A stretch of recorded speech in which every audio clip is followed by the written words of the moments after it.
Why is emotional restraint celebrated in Black men until it quietly destroys them? Well, I think uh, a lot of that comes out of, you know, being slaves. You know, we were not allowed to be expressive. We were only allowed to express in public the um, the values or the wishes of our enslavers. So, it doesn't do very much for a black man or a black woman to say, I don't like picking this cotton, because no one cared if you really liked picking that cotton. It was something that you were going to do whether you liked it or not. So you just suffered through this existence. You weren't It was of no concern to anyone else whether you had feelings or not. In fact, most of the literature of the time said, you don't have any feelings. You're no different than a cow or a horse. We can't imagine, those uh, uh, species having feelings or thoughts, or what you don't. There's an emotional life. So the restraint, I think, and it's sort of like having stoic restraint. You become in many of our ancestors.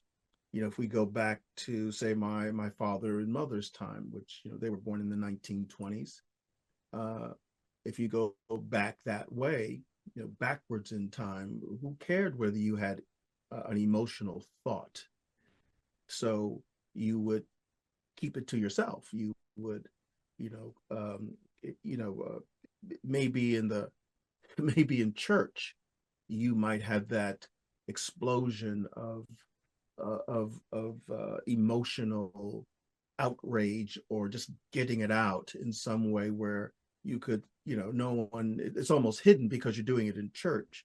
And people would just think, well, that's the Holy Spirit, or it could very well be the vicissitudes of the entire week that you're just like letting out.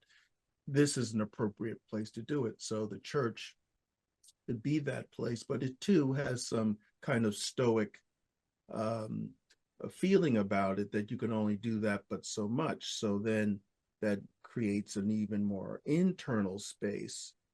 Where do you go to let that out?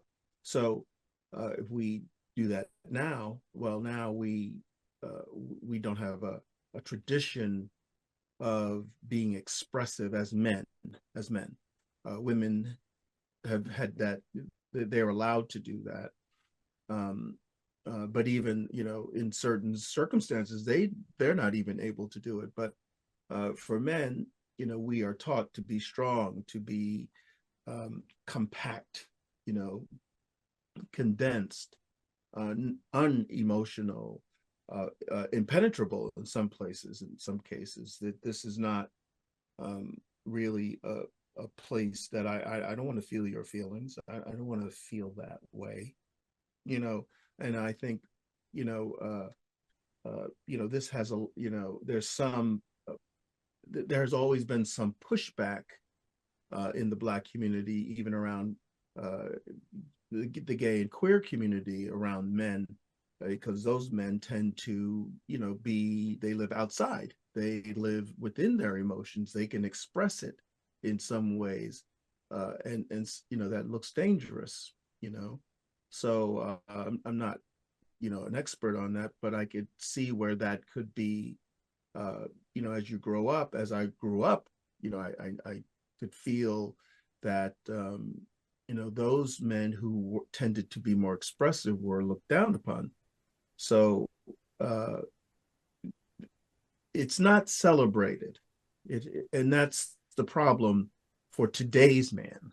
Today's man, where they need those components that have been shut down, they need to actually come online, because we're not living in 1926. We're not living in those days where it's not useful. We're living in the days where it's useful. So in 2026, and moving forward, those are the things we need to bring online, and those things need to be normalized where our own um, emotional life, our emotional intelligence has to be brought in, because basically that's the last frontier in many ways.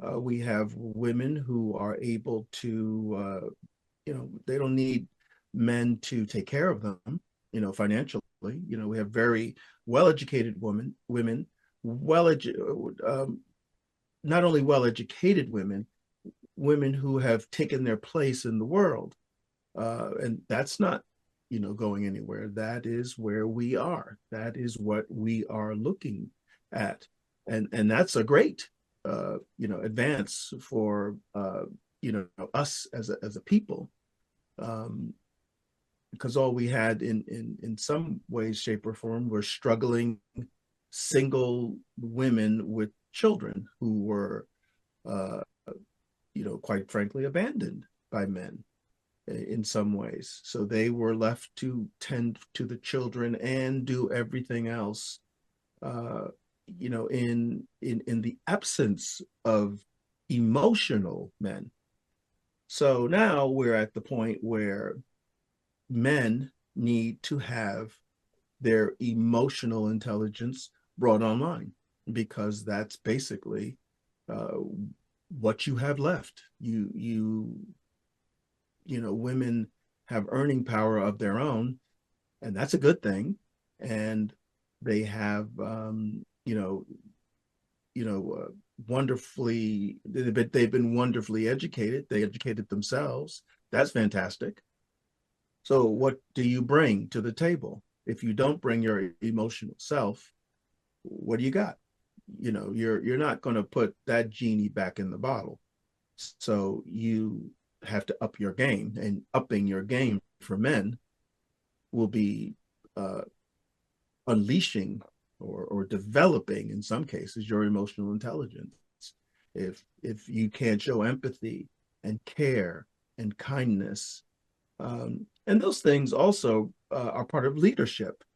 If you don't have a full spectrum of emotion, you're not probably a very good leader. You're not going to capture what is needed to lead people, into a direction that's worthy of them being led into. You will be stilted. You will not have the things that are necessary to, um, you know, show empathy, show care, understand the depth, the granular parts of a person, even within yourself. Your own personal identity will have to kind of be interpreted in some way around your emotional self. So it could be celebrated, but you have to then develop it in a way where it is celebrated. It is not just